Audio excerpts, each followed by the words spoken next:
तो ये हमारा linear equation in two variable का सेकंड पार्ट है Q&A वीडियो का। इसमें हम लोग टोटल 10 क्वेश्चन सॉल्व करेंगे। सब क्वेश्चन यूनिक है, सब क्वेश्चन अलग अलग कॉन्सेप्ट पे है, तो अच्छे से समझिएगा।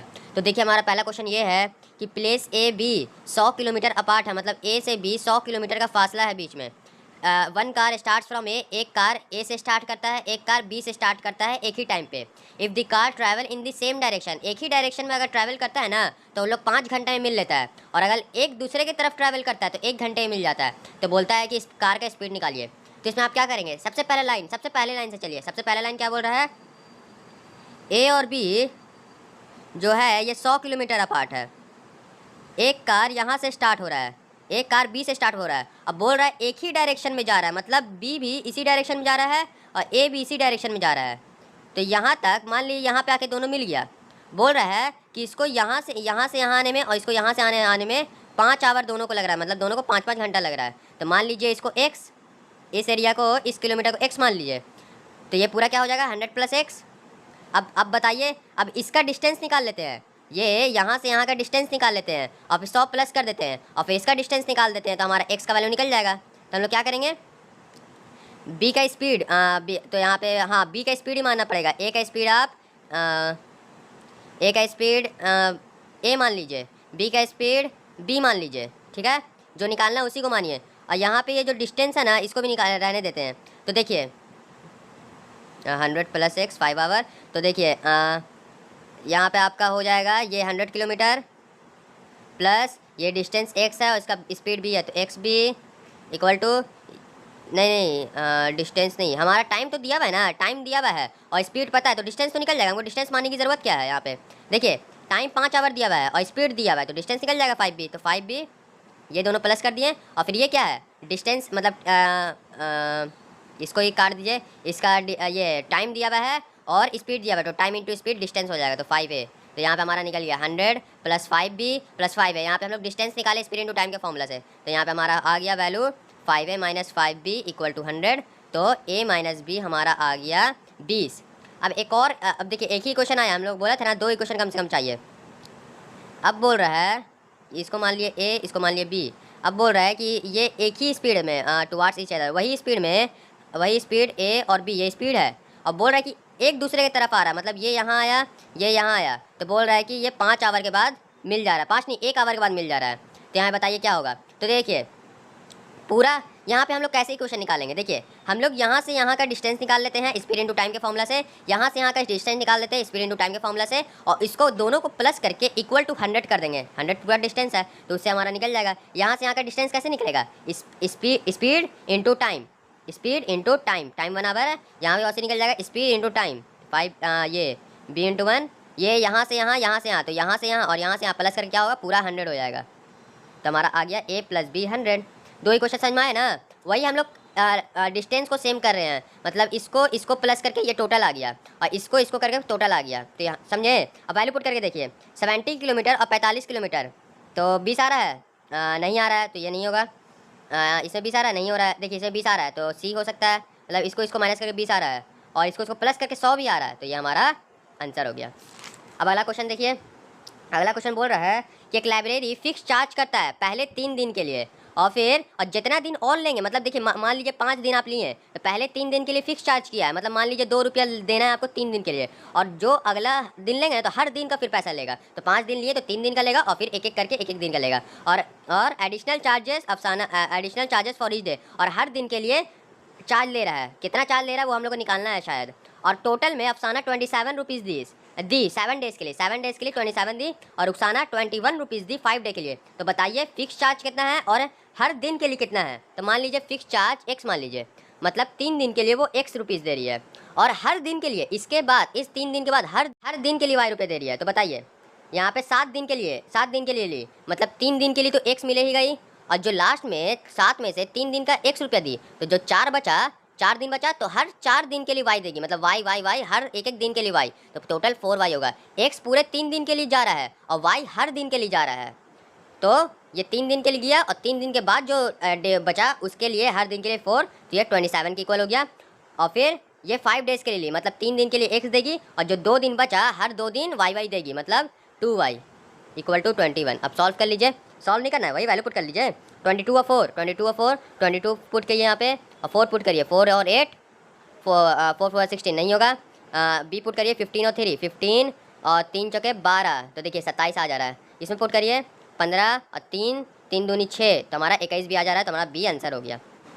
अब देखिए कुछ क्वेश्चन नंबर वाला आ जाता है, मतलब नंबर वाला क्वेश्चन आए तो कैसे करेंगे। देखिए यहाँ बोल रहा है if we add 1 to the numerator and subtract 1 from the denominator, मतलब बोल रहा है मान लीजिए कोई फ्रैक्शन है a बाई बी, फ्रैक्शन ही ना निकालने बोल रहा है, व्हाट इज द फ्रैक्शन, तो जो निकालने बोला उसको मान लिए a बाई बी।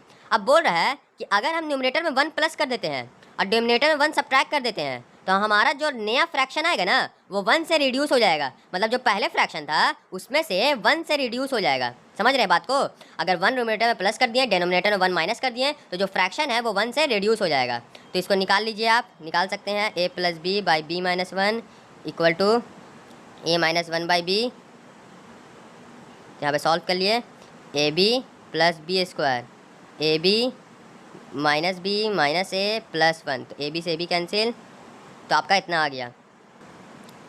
तो देखिए हम लोग यहाँ पे कुछ गलती कर दिए हैं। गलती क्या किए हैं? देखिए हमें बी स्क्वायर आ गया, देखिए क्वाड्रेटिक में आ गया, तो मुझे यहाँ पे समझ में आ गया कि हम लोग गलती किए हैं। कहाँ पे गलती किए हैं? देखिए यहाँ बोल रहा है ना फ्रैक्शन 1 से माइनस नहीं हो रहा है, फ्रैक्शन रिड्यूस 1 तक हो गया है। मतलब फ्रैक्शन जो a बाई बी था ये चेंज होकर 1 हो गया है, मतलब ये फ्रैक्शन 1 तक चेंज हो गया, 1 तक रिड्यूस हो गया है, मतलब ये पूरा 1 हो गया, 1 से रिड्यूस नहीं हो, 1 तक रिड्यूस हो गया है।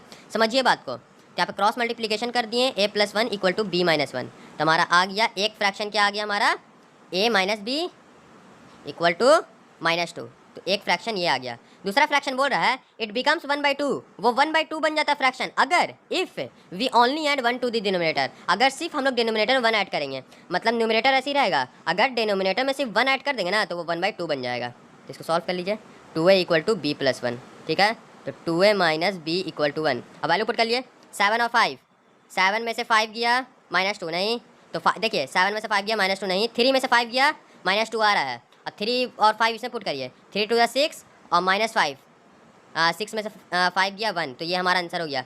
हमको इसको भी चेक करने का मन कर रहा है, डी को भी, तो डी को भी चेक कर लेते हैं, इसे -2 आ रहा है, लेकिन उसमें पुट कर रहे हैं तो 5 2 10 और 10 में से 7 गया 3 आ रहा था, हमारा आंसर बी हो गया। आइए क्वेश्चन सॉल्व करते हैं। आइए क्वेश्चन आ रहा है, वही नंबर वाला क्वेश्चन है। बोल रहा है कि sum of the digit of a 2 digit number is 9, मतलब 2 डिजिट का नंबर, मतलब जैसे 2 डिजिट का नंबर होता है ना, जैसे 2 डिजिट का ये सब नंबर है, तो बोल रहा है ना सम ऑफ द डिजिट, मतलब 5 और 9 ये दोनों डिजिट है, तो डिजिट का सम 9 है, मतलब 549 819 549 189, तो सम ऑफ द डिजिट 9 है। अब बोल रहा है 9 times the number it twice the number obtain by reversing the order of the digit.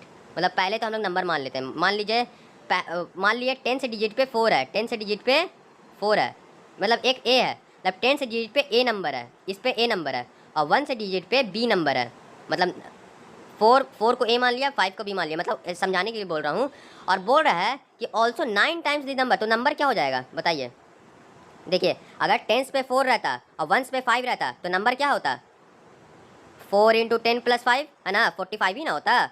हाँ 4 × 10 ना करते, 10 से डिजिट पे तो 10 को 10 से माइनस करते, और 5 1 पे तो 1 से माइनस कर मल्टीप्लाई करते, तो 45 आता। तो हम लोग वही करेंगे, नंबर क्या हो जाएगा a × 10 + b, तो नंबर हमारा ये आ गया। तो बोल रहा है 9 टाइम्स दिस नंबर, इस नंबर का 9 टाइम्स, मतलब 10a + b 9 times this number is twice, किसका ट्वाइस है, इस ट्वाइस, इस मतलब equal to twice the number obtain by reversing the order of the digit. Reversing the order of the digit मतलब कि digit को हम लोग change कर दिए, मतलब 1s पे b है तो अब हम लोग 10s पे b आ जाएगा, और 10s पे a है तो 1s पे आ जाएगा आपका a। तो हमारा नंबर, नया नंबर क्या हो गया, रिवर्स को डिजिट को रिवर्स करके नया नंबर क्या आ गया, 10a था तो 10b हो जाएगा, क्योंकि 10s पे b आ गया तो 10b हो जाएगा, और 1s पे a है तो a हो जाएगा। समझे? तो हमारा इसको सॉल्व कर लीजिए, 90a + 9b equal to 20b + 2a, ठीक है। और a + b sum of digit 9 बोल रहा है, तो यहाँ पर आ गया आपका 22a है ना, तो 90 में से 2 गया तो 88a minus 11b equal to 0, ठीक है। तो इसे पुट करिए आप, तो पुट करिए a + b 4 + 9 9 होता है, लेकिन 4 और 5 इसमें पुट करिए, 88 × 4, 88 × 4 कितना होता है, यहाँ पे जगह है, 88 × 4 8 4 32 का 3 8 4 32 35 352 आ रहा है, और 5 5 × 11 55, तो देखिए माइनस कर रहे हैं तो 0 नहीं आ रहा, मतलब कैंसिल। 81 चेक करिए, 8 और 1 9 होता है, तो 8 और 1 इसे पुट करते हैं, 88 और 8, 8 8 64 का 6, 8 8 64, 670, तो 704 और 1 1 इंटू 11 11 आ रहा है, तो 0 हमारा नहीं आ रहा है, ये भी कैंसिल हो गया। अब चेक करिए 54 54 यहाँ पे ऐड करने के बाद 9 आ रहा है, लेकिन इसको चेक करते हैं 88 इंटू ए मतलब 88 इंटू 5, 5 यहाँ पे ए है, याद रखिएगा ए क्या है यहाँ पे 5 है, मतलब 10 से D8 पे जो नंबर है, तो 88 इंटू 5, 88 इंटू 10 होता है 880, तो 88 इंटू 5 हो जाएगा 440, और 4 इंटू 11 मतलब 44, माइनस करने पे 0 नहीं आ रहा, कैंसिल हो गया। अब इसको चेक करते हैं, 1 प्लस 8 9 होता है, और इसे पुट करते हैं 88 इंटू 1 88 हो गया, और 8 इंटू 11 88 हो गया, तो हमारा माइनस करने में 0 आ रहा है, तो हमारा डी आंसर हो गया, बन गया क्वेश्चन। अब अगला क्वेश्चन बोल रहा है कि एक train covered a certain distance at a uniform speed, बोल रहा है कि एक यूनिफॉर्म स्पीड में, सेम स्पीड में, मतलब स्पीड घट बढ़ नहीं रहा है, सेम स्पीड पे एक डिस्टेंस कवर करता है। अगर हम लोग ट्रेन को 10 किलोमीटर की स्पीड से ज़्यादा तेज़ चलाते हैं तो वो 2 घंटा जल्दी पहुंच जाता, it would have taken 2 our less, मतलब 2 घंटा जल्दी पहुंच जाता। और अगर उसको हम लोग धीरे चलाते, 10 किलोमीटर स्पीड से धीरे चलाते हैं, वो 3 घंटा ज़्यादा लेता। तो बताइए डिस्टेंस क्या होगा। तो देखिए जो निकालने बोल रहा है उसको लेट कर लिए, डिस्टेंस मान लीजिए x, ठीक है, डिस्टेंस मान लीजिए x। अब मान लीजिए, अब यहाँ पे हम लोग को स्पीड मानना पड़ेगा। क्यों स्पीड मानना पड़ेगा? स्पीड इनटू टाइम, तो टाइम तो हमारा दिया हुआ है, तो हाँ, तो देखिए हम लोग को बोल रहा है कि अगर वो 10 किलोमीटर से ज़्यादा चलता है, देखिए हम लोग को यहाँ पे डिस्टेंस मानने की ज़रूरत नहीं है, हम लोग यहाँ पे स्पीड और टाइम मानने की ज़रूरत है। स्पीड और टाइम मान लीजिए ए और बी, तो मानिए देखिए स्पीड और टाइम दिया हुआ है, स्पीड और टाइम मान लिए, हमारा डिस्टेंस तो सिंपल ए भी हो जाएगा। स्पीड ये है, स्पीड मान लिए, टाइम मान लिए, तो डिस्टेंस तो हमारा ए भी हो जाएगा, सिंपल चीज़ है। अब हम लोग पहला इक्वेशन बनाते हैं, बोल रहा है कि अगर हम लोग ट्रेन को 10 किलोमीटर फास्टर करते हैं, मतलब स्पीड हमारा बढ़ जाता है 10 किलोमीटर से, और हमारा जो टाइम था, मतलब टाइम बी ले रहा है, तो टाइम 2 घंटा जल्दी पहुंचता, मतलब बी में 2 माइनस करेंगे, बी -2, और जो नया डिस्टेंस बता, डिस्टेंस तो वही होगा, डिस्टेंस तो चेंज नहीं होने वाला है, और डिस्टेंस ए बी ही रहता, तो नया स्पीड और नया टाइम को मल्टीप्लाई करके डिस्टेंस वही रहता, तो इससे एक इक्वेशन निकल जाएगा हमारा। समझ रहे हैं ना बात को? नहीं समझ में आ रहा है कमेंट बॉक्स में बताइएगा, फिर से समझाऊंगा मैं। तो यहाँ पर आ गया 10b - 2a = 20, तो 5b - a = 10, एक इक्वेशन आ गया। अब दूसरा इक्वेशन बोल रहा है अगर ट्रेन को 10 किलोमीटर से स्लोअर चलाते हैं, मतलब a - 10, ठीक है, तो 3 घंटा ज़्यादा लेता, मतलब बी में 3 घंटा ज़्यादा रहता। अब नया स्पीड नया टाइम, डिस्टेंस वही रहेगा, स्पीड इंटू टाइम डिस्टेंस, तो यहाँ पे फॉर्मूला बना लीजिए AB + 3A - 10B - 30 = AB, AB से AB कैंसिल, तो 3A - 10B = 30। अब वैल्यू पुट करिए, देखिए अब यहाँ पे हमारा वैल्यू पुट करके आंसर नहीं निकलेगा। तो देखिए यहाँ पे हम लोग ऑप्शन से नहीं चल सकते, क्योंकि ऑप्शन में ए और बी का वैल्यू रहता है तब हम लोग चेक करते हैं, लेकिन यहाँ पे डिस्टेंस दिया हुआ है, मतलब ए बी का वैल्यू दिया हुआ है, तो हम लोग को ऑप्शन से नहीं सब्स्टिट्यूशन, एलिमिनेशन या क्रॉस मल्टीप्लिकेशन लगाना पड़ेगा। तो मैंने आपको पार्ट 1 में ही बताया था कि ये सब पढ़ लीजिए आप, ये सब पढ़ने में आपको फायदा देगा, जल्दी से जल्दी बनेगा। और ऐसा बहुत सारा क्वेश्चन आता है जो ऑप्शन से नहीं बनता है, तो हमारा हम लोग यहाँ पे सब्स्टिट्यूशन लगाएंगे, मतलब जो भी लगाने लगाएंगे, तो यहाँ पे हम लोग 10, ठीक है, और एक ही क्वेश्चन है 3A - 10B, 3A - 10B = 30, ठीक है। तो हम लोग यहाँ पे कुछ नहीं करेंगे, यहाँ पे हम लोग ए का वैल्यू निकाल के इसमें पुट कर देंगे, तो ए का वैल्यू निकाल के इसे पुट कर देंगे तो पूरा इक्वेशन बी में चला जाएगा, फिर बी का वैल्यू निकाल लेंगे, तो ए का इक्वेशन क्या आएगा 5b - 10, और ए का जो वैल्यू आया ना इसे पुट कर दिए, ए का वैल्यू यहाँ पे 5b - 10 लिख देते हैं, तो 3 5 = 15, मैं डायरेक्ट सॉल्व कर देता हूँ, 3 5 = 15 और 3 - 30, ठीक है, और -10b = 30, तो यहाँ पे आ गया हमारा b = 60, तो b हमारा यहाँ पे 60 आ गया। अब जब b 60 आ गया, यहाँ पे हम लोग कुछ नहीं किए, a का वैल्यू निकाले, a का वैल्यू से पुट कर दिया, तो पूरा इक्वेशन b में चला गया, तो b निकाल लिए। अब b जब निकल गया तो a का वैल्यू निकाल लिए, a का वैल्यू क्या था 5b, 5 × 60 मतलब 300, और 300 में 10 घटा दिए मतलब 290, समझे। तो देखिए हमारा a 290 आ रहा है, b 60 आ रहा है, तो देखिए 290 और 60 को मल्टीप्लाई करें, मतलब डिस्टेंस पूछ रहा है, डिस्टेंस का फॉर्मूला क्या था AB, अब दोनों को जब मल्टीप्लाई कर दिया तो ऑप्शन में से कोई नहीं आ रहा है, मतलब कहीं ना कहीं गलती किए हैं। चलिए चेक कर लेते हैं, यहाँ पे सब सही है मेरे हिसाब से, यहाँ पे कुछ गलती की है। देखिए a का वैल्यू 5b - 10, 3a - 10, देखिए यहाँ पे गलती किए हैं, 15b में से -10b करते हैं तो 5b आता हमारा, 5b आता और 30 और 30 60 बनता, तो हमारा b आता 12, यहाँ पे b हमारा 12 आता, हम लोग ये गलती कर दिए। और जब b 12 आता तो 12 5 = 60 होता, ठीक है ना, और 60 में से 10 गया 50 होता है। अब ए और बी निकाल लिए, 50 इंटू 12 क्या 50 इंटू 12 मतलब 12 5 से 60 होता है और एक जीरो अपना, तो 600 आंसर। तो 600 हमारा 1 आंसर हो गया। तो देखिए हमारा यहाँ पे वही वाला क्वेश्चन आ गया है। ये क्वेश्चन उस तरीके से है टू वर्कर वाला की वजह से, जो पार्ट 1 में हम लोग पढ़े थे वो वाला पार्ट नहीं देखे तो जाके देखिए, उससे अच्छे समझ में आएगा। वर्कर वाला क्वेश्चन बहुत आसानी से आता है एमयू में, बहुत चांस आने का। तो ये भी उसी तरीके से क्वेश्चन है। बोल रहा है कि 2 पाइप से एक स्विमिंग पूल को फिल करते हैं तो 12 घंटा लगता है, और अगर लार्जर डायमीटर वाला मतलब लार्जर पाइप को 4 घंटा चलाते हैं और स्मॉलर पाइप को 9 घंटा चलाते हैं तो सिर्फ हाफ पूल सिर्फ फिल होता है। तो बताइए कि हर एक पाइप अकेले अगर चलाएंगे तो कितना आवर लेगा फुल करने में। तो सिंपल हम लोग वही तरीका लगाएंगे पिछले वाले की तरह, जो पूछ रहे हैं ना हम लोग उसको मानेंगे। तो मान लीजिए कि लार्जर जो पाइप है वो 1 आवर में, जो लार्जर पाइप है वो 1 आवर में पूरा फिल कर देता है, और जो स्मॉलर पाइप है वो वाई आवर में अकेले वाई आवर में फिल कर देता है। तो यहाँ पे क्या निकालेंगे हम लोग, अब 1 आवर का निकालेंगे। 1 आवर में पूरा फिल कर देता है तो हम लोग 1 आवर का निकालेंगे। तो लार्जर पाइप 1 आवर में कितना पार्ट फिल करेगा, 1 by X part. Smaller pipe 1 hour में कितना फिल करेगा, 1 बाई वाई पार्ट। तो हम लोग पार्ट निकाल लिए, मतलब लार्जर पाइप 1 घंटा में 1 by X part swimming pool का फिल करेगा और स्मॉलर पाइप 1 बाई वाई। अब पुट कर दिए। अब बोल रहा 12 घंटे में दोनों को मिला के पूरा फुल कर देता है, मतलब 1 आवर में 1 बाई एक्स पार्ट कर रहा है तो 12 घंटा में कितना करेगा, 12 into 1 by x plus 12 into 1 by y. 1 घंटा में कर रहा है तो 12 का निकाल लिए, और पूरा फुल कर रहा है। पूरा को कैसे लिखते हैं, 1, पूरा को 1। तो हमारा यहाँ पे एलसीएम ले लीजिए, यहाँ पे हमारा 12y plus 12x equal to XY होगा। इसको चेक कर लीजिएगा। एक इक्वेशन आ गया।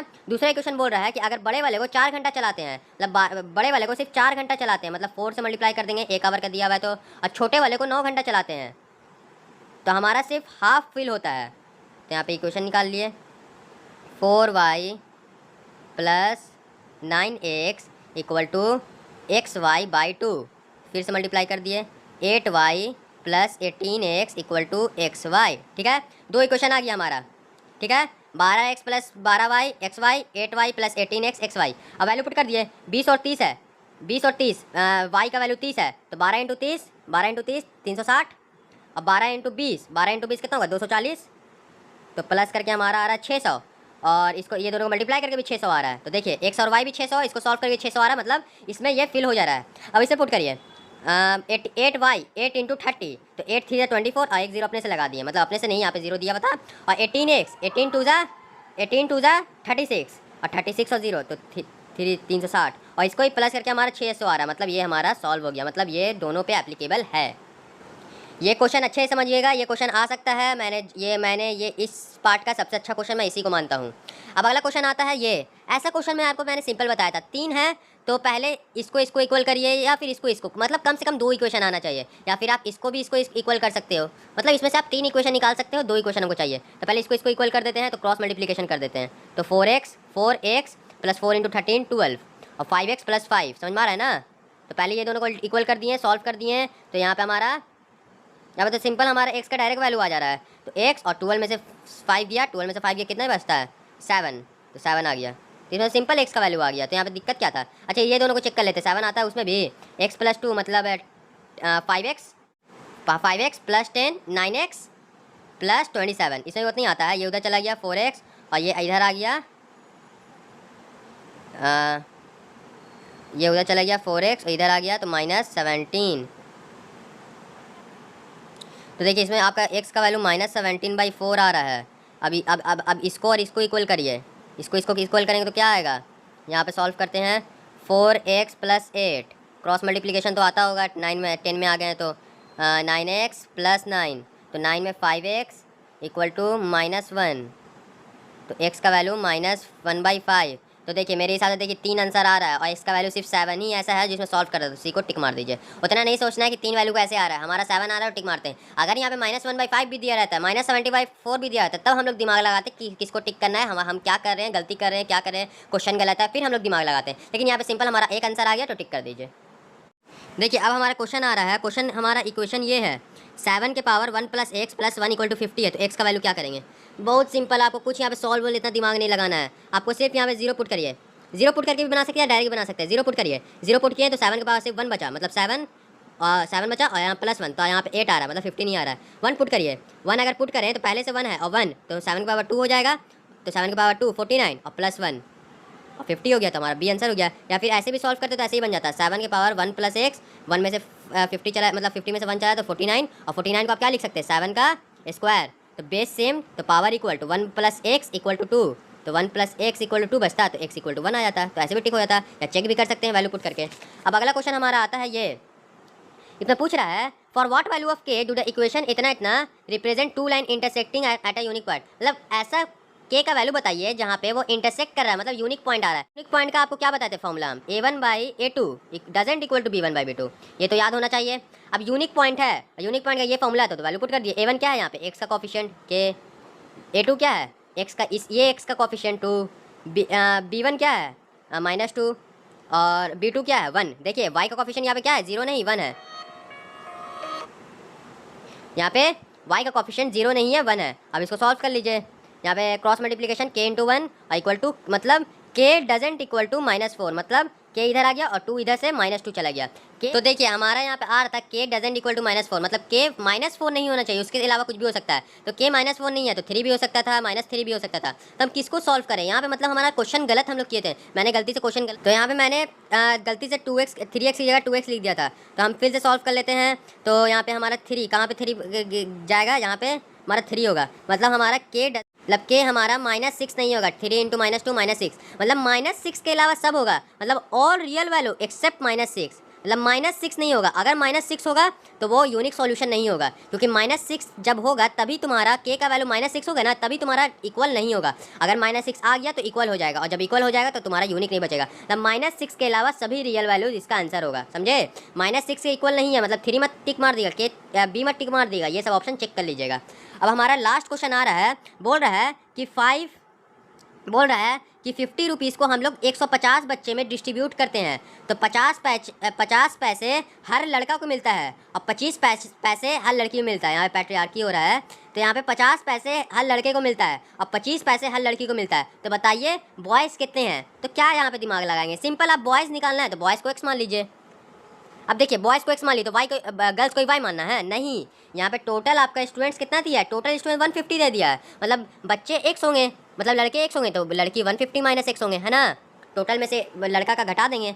अब बोल रहा है कि टोटल 50 में मिल रहा है, मतलब 50 पैसे हर लड़के को मिल रहा है, मतलब एक से बच्चे को 50 पैसे मिल रहा है, मतलब 2 बच्चे को 50 पैसे मिलता है, तो 5 × 2 मतलब 50 × 2 करते हैं, मतलब हमारा 1 रुपया बनता। तो हमको यहाँ पे 50 पैसे, मतलब हम पहले रुपीज़ में चेंज करेंगे, 50 पैसे रुपीज़ में चेंज करेंगे, मतलब क्या 1/2 रुपीज़, क्या 1/2 रुपीज़, 1/2 रुपीज़ को जितने बच्चे में बांट रहे हैं ना उससे मल्टीप्लाई करेंगे, मतलब अगर x बच्चे में बांट रहे हैं तो 1/2 × x, और 25 पैसे क्या होता है 1/4 रुपीज़, तो 1/4 रुपीज़ को जितने लड़कियों में बांट रहे हैं उतना प्लस करेंगे। तो देखिए अब टोटल एक स्टूडेंट को 50 पैसे मिल रहा था, तो एक स्टूडेंट को कितना मिल रहा है, इतना मिल रहा है, लड़की को कितना मिल रहा है, इतना मिल रहा है, और टोटल मिला के कितना मिल रहा है हमारा 50 रुपीज़। अब इसके बाद सॉल्व कर लीजिए, यहाँ पे तुम्हारा 4 LCM हो जाएगा, तो यहाँ पे 2x बन जाएगा प्लस 150 - x, और 4 इधर जाके मल्टीप्लाई हो जाएगा 200, और फिर x हो जाएगा और x = 50 आ जाएगा, मतलब हमारा लड़के कितने हैं 50 है, तो 50 हमारा आंसर हो जाएगा। देखिए मैंने 10 क्वेश्चन की बात की थी, लेकिन ये क्वेश्चन एक एक्स्ट्रा, मैंने जब कॉन्सेप्टम में से मैं क्वेश्चन छाट रहा था तो मुझे ये क्वेश्चन अच्छा लगा, इसको मैं सिर्फ ऑब्जेक्टिव से सॉल्व करूंगा, कोई हम लोग लॉजिकल नहीं लगाएंगे। बोल रहा है कि नंबर का सम 2 डिजिट के नंबर के सम डिजिट का सम 7 होना चाहिए, अब डिजिट का सम 7, 5 और 2 7, 4 और 3 7, 1 और 6 7, 3 और 4 7, मतलब चारों आंसर हो सकता है, मतलब पहले इक्वेशन में चारों सॉल्व हो रहा है। अब बोल रहा है 10th प्लेस पे जो है ना वो यूनिट प्लेस से 25% कम है, मतलब जो 10th प्लेस पे है वो 1st प्लेस से 25% कम है, तो बताइए 5 का 50% क्या होता है 2.5, और ये 2 है, मतलब ये 50% से कम है, तो ये 25% से कम नहीं हुआ, तो ये हमारा कैंसिल हो गया। देखिए अब यहाँ बोल रहा है यहाँ तो ज़्यादा हो गया, यहाँ पे बोल रहा है 10th प्लेस कम है और यहाँ पे 10th प्लेस ज़्यादा है, तो ये भी क्रॉस हो गया। अब इसको चेक करिए, यहाँ पे क्या है, यहाँ बोल रहा है कि 25% कम है, मतलब 1st प्लेस से 25% कम है, 6 से 25% कम, 6 का 25% क्या होता है 1.5, और 6 में से 1.5 माइनस किए तो कितना आता है आपका आता है 4.5, तो ये भी क्रॉस हो गया। और डी आपका आंसर होगा, क्योंकि वंस प्लेस का 4 का 25% कितना होता है, 4 का 25% 1 होता है, तो 4 में से 25% घटा दिए, मतलब 4 में से 1 घटा दिए तो हमारा 3 आता है, तो हमारा डी आंसर हो गया। ये हमारा ऑप्शनल क्वेश्चन था, हमारा बन गया। अब हम लोग एक क्वेश्चन मैं आपको देता हूँ स्क्रीन पे, उसको आप सॉल्व कर लीजिए। इसको सॉल्व करेगा तो आपको समझ में आ जाएगा कि आपको लीनियर इक्वेशन इन 2 वेरिएबल आ गया है। चलिए हम लोग मिल लेंगे अब अगले वीडियो में। ये सब वीडियो को 1-2 बार देख लीजिएगा ताकि समझ में आ जाए। तो ये आपका एक क्वेश्चन है, इसको बनाइए।